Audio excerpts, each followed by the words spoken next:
எதையுமே உடனே பார்த்து அந்த நோயை பற்றி எல்லாத்தையும் வந்து கூகுளில் தேடி நிறைய பிரச்சனைகள் இப்போ அதுலேருந்து தான் வர்றதை பார்க்குறோம். இதில் வயசானவங்க சின்னவங்கன்ற வித்தியாசமே இல்லை, இவங்களும் பார்ப்பாங்க நல்லா. இவங்கெல்லாம் யூடியூப் பார்ப்பாங்க, அவங்களாம் இன்ஸ்டா பார்ப்பாங்க. மேபி அதுதான் டிஃப்ரென்ஸாக இருக்கும். ஸோ மெடிக்கல் இன்ஃபர்மேஷனை பொறுத்தவரை துணி வாங்க பாருங்கள், நகை வாங்க பாருங்கள், எல்லாத்துக்கும் பாருங்கள், ஆஃபர்லாம் பாருங்கள். பட் மெடிக்கல் இன்ஃபர்மேஷன் மோஸ்ட்லி பார்த்திங்கன்னா நெட்டில் இருக்கிறது அவைலபிள் எல்லாமே ஒரு ராங் சைடை தான் காமிக்கும். ஒரு ரைட் சைடை காமிச்சா அது இன்ட்ரெஸ்டாக இருக்காது அந்த வீடியோ, இல்லையா? அந்த வீடியோவோ அந்த தகவலோ அதனால் காமிக்காது. நோய் இருந்தால், நோய் கன்ஃபார்ம் ஆச்சுன்னா அதுக்காக பயப்படலாம். நோய் இருக்குமோ அப்படின்னு நினச்சிட்டு தயவு செய்து பயப்படாதீங்க. அந்த பயமே நோய். தேவையில்லாமல் நிறைய பிரச்சனைகளை பயம்ன்ற ஒரு விஷயமே நமக்கு உண்டாக்கிடும். என்னென்ன பிரச்சனைகள் தெரியுமா? யாராவது சொல்ல முடியுமா? நம்ம பயப்படுறோன்னா நமக்கு உடம்புல என்னென்ன மாற்றங்கள் வரும்? எஸ், பிபி, அப்புறம் சுகர், அப்புறம் ஹார்ட் அட்டாக், காலி, ஆலே காலி. அப்புறம் ஸ்லீப்பிங் டிஸ்டர்பன்ஸ். எக்ஸலண்ட். பாருங்க, எல்லா நோய்க்கான மூல காரணம் எங்கே இருக்குது பாருங்க. தேவையில்லாத பயம் வந்து ஃபஸ்ட்டு வயிறு படபடக்கும். ஸோ ஒரு பயம் வர்றப்போ ஃபஸ்ட்டு அஃபெக்ட் ஆகிறது என்னன்னா வயிறு, குடல் கடமுட கடமுட கடமுட கடமுடன்னு.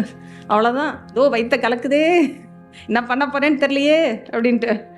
ஸோ இதுதான் ஃபஸ்ட்டு அஃபெக்ட் ஆகிறது. நம்மளுடைய ஜீரண மண்டலம், நம்மளுடைய டைஜஸ்டிவ் சிஸ்டம் தான் ஃபஸ்ட்டு அஃபெக்ட் ஆகும். பிபி, சுகர் அதெல்லாம் நாள்பட்ட ஸ்ட்ரெஸ்ஸு. கண்டினியூஸாக ஒரு பர்சன் ஸ்ட்ரெஸ்ஸில் இருக்காங்கன்னா அவங்களுக்கு அவங்க போய் லேண்ட் ஆகிறது BP, sugar, of course heart attack last. இந்த பிபி, சுகர், கொலஸ்ட்ரால், வெயிட் எல்லாம் ஒன்றா சேர்ந்ததுன்னா கடைசியாக போய் லேண்ட் ஆகிறது ஹார்ட் அட்டாக். ஸோ அப்போ ஃபஸ்ட்டு என்ன அப்படின்னா வயிறு.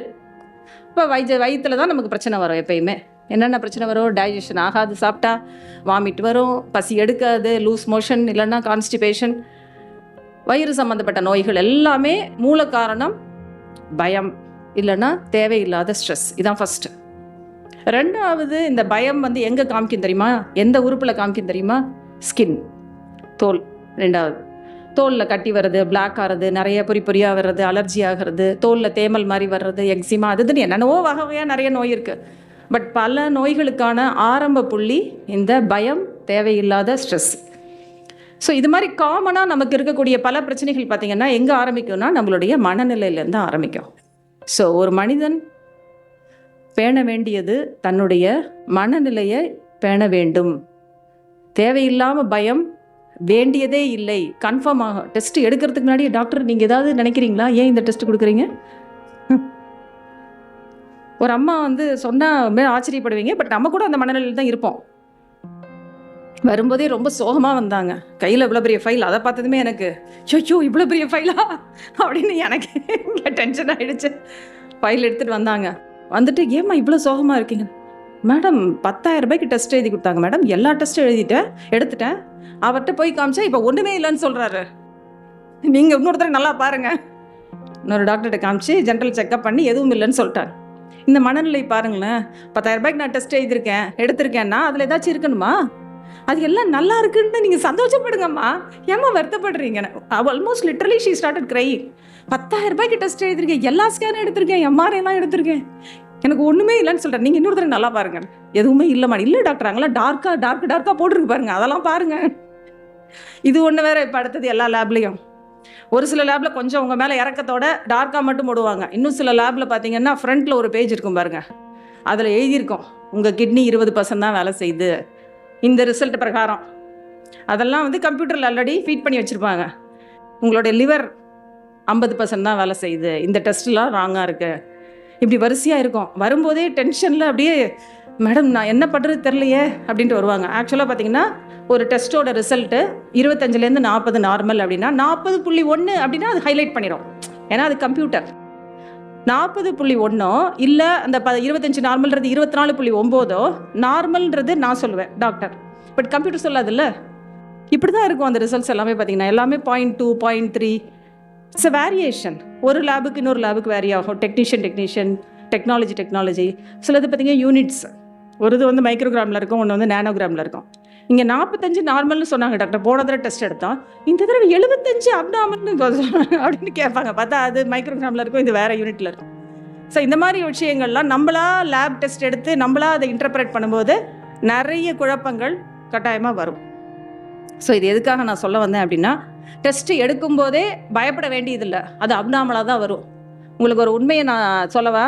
25 இயர்ஸ் எக்ஸ்பீரியன்ஸ், அதனால் நான் தைரியமாக சொல்கிறேன். நான் 100 பேஷண்ட்டுக்கு டெஸ்ட் எடுத்தேன் அப்படின்னா, ஒரு 15 வருஷத்துக்கு முன்னாடி ஒரு பேஷண்ட்டுக்கு அப்நார்மலாக வரும், அப்படி இல்லைன்னா எல்லாருக்குமே நார்மலாக வரும்.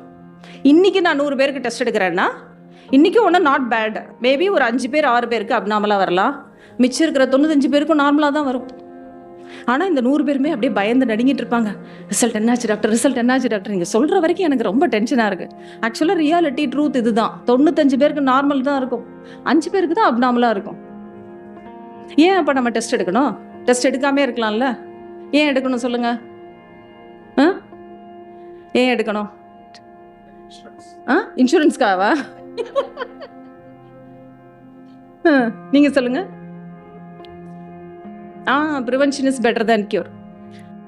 ஸோ எப்பயுமே நோய் இருக்கா இல்லையான்னு தெரிஞ்சுக்கிறதுக்கு நம்ம டெஸ்ட் எடுக்கிறோம். நம்ம நல்லா இருக்கோம்னு கன்ஃபார்ம் பண்ணதில்ல அந்த டெஸ்ட்டு நெகட்டிவ்னா, அதையே நம்ம நினைக்கிறதே கிடையாது. ஏன்னா நம்ம ஆட்டிடியூடே அப்படி தான். ஒரு கல்யாணத்துக்கே போவோம், எல்லோரும் நம்மக்கிட்ட நல்லா பேசுவாங்க, ஒரே ஒரு அம்மா மட்டும் வேணும் மூஞ்சி திருப்பிட்டு போகும். வீட்டுக்கு வந்து அந்த அம்மா நீ மூஞ்சி திருப்பிட்டு போச்சு.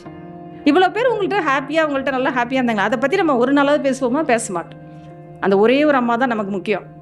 இது மாதிரி தான் நம்மளுடைய மனநிலை, அது ஜென்ரலாக மனிதர்களுடைய மனநிலை அது. அப்போ அப்நார்மலாக இருந்தால் அதுக்கு முக்கியத்துவம் கொடுப்போம். எல்லாமே நார்மலாக இருக்குது, எனக்கு எல்லாம் நார்மலாக இருக்குன்னு சொல்லிட்டாங்க, நம்ம ஹாப்பியாக இருக்கணும், அதுக்கு தான் டெஸ்ட் எடுக்கிறது. சொல்லி கன்ஃபர்மேஷன். நான் சும்மா உங்களை பார்த்துட்டு எல்லாம் ஒன்றும் இல்லைம்மா நல்லா இருக்கீங்க அப்படின்னு நீங்கள் ஒரு வயிற்று வலி வரும்போது நான் சொன்னேன்னா நீங்கள் என்ன நினைப்பீங்க? அப்போ வேணால் உங்களுக்கு ஓகேயா இருக்கும், சரி ஓகேன்னு. ஒரு ஃப்ரெண்டு ஃபோன் பண்ணுவாங்க, வயிற்று வலியா, நீ ஸ்கேன் எடுத்தியா?